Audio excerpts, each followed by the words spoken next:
back to Melbourne 22, where I get left out all the time. Every week we take to the streets and put the public on the spot. We put them on the spot and we say, deal with that. We do that. And a few weeks ago, we asked people what their favourite movie was, but this week... On the spot. Have I got a spot? Molly, Molly, Molly. This week we asked them for their favourite movie quote. That was one right then. Keep the change, you filthy animal. Make my day. In The Matrix, when Neo says, I know Kung Fu, and Morpheus says, show me. I aim to misbehave. I'll be back. Yeah, it's from The Dark Knight Rises. It's one of Bane's line. I'll try and do it with the voice. First you get the money, then you get the power, then you get the woman. Well, perhaps he is wondering why someone would Superman before throwing him out of a plane. I got a quick fashion statement, right? Should I wear this check 9 with the high tops? Or 1 part braid, 3 parts full from, what's that movie? I don't know. Or the Uzi with the low tops? Milk was a bad choice. I just wear these. Yeah, I'll be back. Oh, God. Put me on the spot. That was magical. Speaking of magic, have you ever wondered what it would be like to be a magician? Every day, Aaron, every day, I wonder what it would be like to just disappear and not be me. Probably Sometimes. pretty pleasant for me. Well, it's your lucky day anyway, because we're going to find out what it's like to be a magician right now. Melbourne is a city known for its sport, art and music. But in recent years, a different form of entertainment has started to push its way into the spotlight. Magic.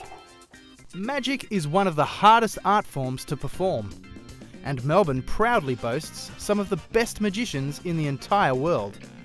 We here at Melbourne 22 were lucky enough to be able to speak with a few of them.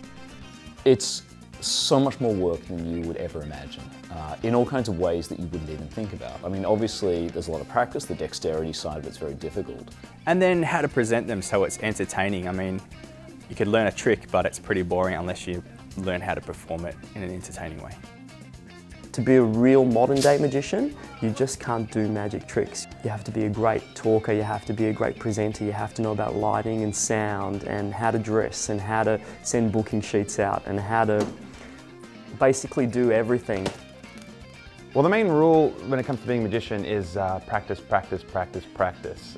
Basically, every moment I have to myself, you'll see me with a pack of cards in my hand. Is that yours? I would say that definitely the best thing about performing magic is captivating audiences. When they see something incredible, the delight on their face is just, seeing that over and over again, something you can never get bored of. Trying to get as close and as personable to my spectators as possible is really fun, and especially if they can experience the magic in their very hands, it's a lot of fun.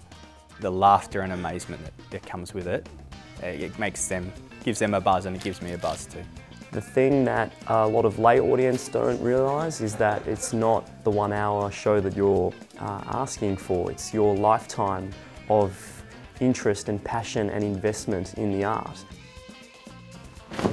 My favourite style of magic to perform is essentially street magic. You'll see me every now and then on Swanston Street running amok. I've performed for the Chinese Triads. I'm still here. I obviously like the show. I enjoy performing to the family audience where there's everything from young children right through to grandparents. As soon as I see a watch, I'm like, I want it. I try to outdo myself with how many watches I can steal in an event, for example.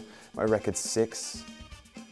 I was at a show where a couple of friends were performing, and the guy who ran it, I vaguely knew him. We sort of heard of each other in the industry. And he said, hey, oh wow, thanks for coming, glad to see you. Would you be up for doing 5 minutes in the show?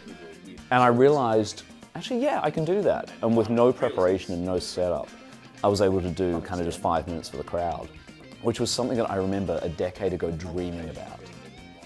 Melbourne's magic scene is absolutely amazing. In comparison with the rest of Australia, I think Melbourne is the place to be for magic. If I was to compare it to other states in Oz, I would feel that Melbourne is where it's at. And as far as the world goes, I think we're getting there. We're still developing, we're a small country. But it's still nonetheless a really kind of powerful, nice, burgeoning, growing, you know, supportive magic community going on here. Back in time 5 seconds, that single silver coin. Absolutely nothing. Right now, we're joined by the president of the Australian Institute of Magic, Lee Cohen. Hey. Hi. Hey, girlfriend. How you doing? I'm great. How are you? All right, love the name, the Australian Institute of Magic. Yes. Kind of sounds like the Australian version of Hogwarts. Does it have a similarity? It kind of does. I mean, it's, you know, it's a mixture of programs for young people and for magicians who are grown up as well, but we're kind of still very young at heart with what we do. And it's basically a bunch of really fun people who love magic and get together, and a lot of us do it full time as well. It's actually our profession. And we get together, we session, we do shows, we run the Melbourne Magic Festival as well, and we have a whole bunch of fun. Now, how did you know that you wanted to do magic? Well, my father was actually a magician. So when I was growing up, he would do shows on the weekend, and I was really lucky that I got to be part of that whole scene while I was a kid. And I really just fell in love with the art form and continued doing it as I got older, and was very lucky that I had the opportunities to be able to make it my career. So, yeah. Do you have a magic trick that you can show us here today? I do. I came prepared. Aaron, I thought that it might be fun if I could read your mind. Are you up for having your mind read? Oh my God, I would love to have actually my don't mind tell read. me, because I just know it's going to be about me. Well, I thought As in, just to like- save the embarrassment to Aaron of showing what his actual thoughts are, Yes. knowing that it was clearly going to be something about you. It could be. We would use a deck of cards to demonstrate. Sure, why not? So, Aaron, what I want you to do is just take the cards and give them a good shuffle. Make sure they're mixed up and I I'm haven't just put them making into sure that any... they're real cards. That's right. Do check them out. Okay. Make sure I haven't prearranged the order. There's no pigeons in there or flowers. You know how they like... Oh, there Yeah. we go. No pigeons. No, just kidding. Yeah. When you're happy that they're mixed up, you can pass them back to me. You're not great at this, Aaron. At least he's making sure that they're all mixed I'm up, doing it so that's in a all we weird need. fashion, just so that there's no tomfoolery. All right? Well, there's always Tom and there's always foolery. Okay.